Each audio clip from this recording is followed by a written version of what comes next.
Minnesotans watching that see these new changes coming about, they might be saying to themselves, why wasn't this done sooner?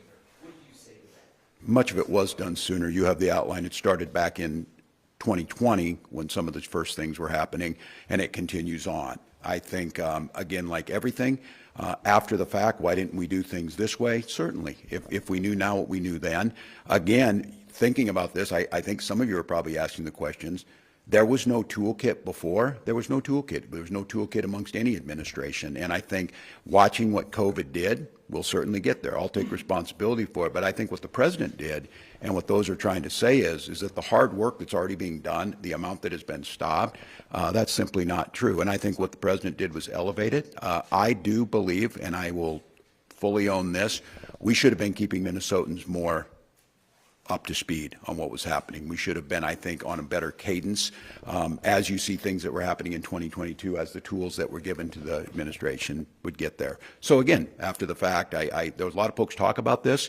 I have 7 years of proving this. I just fixed these things. And should we have fixed MNLARS before it got there? Certainly. Certainly we shouldn't have gone through 10 years of trying to get a licensing system. But once we got there, once we figured it out, we fixed it. And I think that's true. We should have done more sooner. Do I wish? Of course, we always wish we would have done more sooner, but I don't think having an insight into that or seeing that. Remember, these programs were crafted, many of them during COVID. The guardrails were taken off, and the guidance was to move the money with the idea that those guardrails were off and it would be there. In retrospect, again, but I'm not going to say this, I will not apologize for making Minnesota one of the safest states during COVID, and we used many of these programs to do that.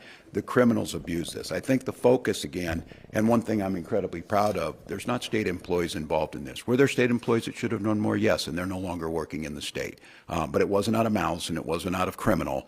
It was the lack of skepticism around these programs. So retrospectively, you always want to do more, but complaining about it doesn't get there. We've been steadily doing this, and I am convinced very shortly, and especially with this team, I don't think there'll be a state that can have the same safeguards in place. And many of them are starting to move as they follow this, because the one thing, and I think when you look at it, the biggest programs that got defrauded were the workman's comp program, and I think 2 states were highlighted for being the best in this, Iowa and Minnesota.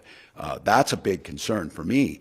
And again, I think what you're going to see is, going forward in what we know, the incredible work around paid family and medical leave, and these experts who will go in there and dig into that. Lessons learned from this have been applied to that. That program was structured on the front end with fraud prevention in place, where many of these decades-long programs, that was never the case.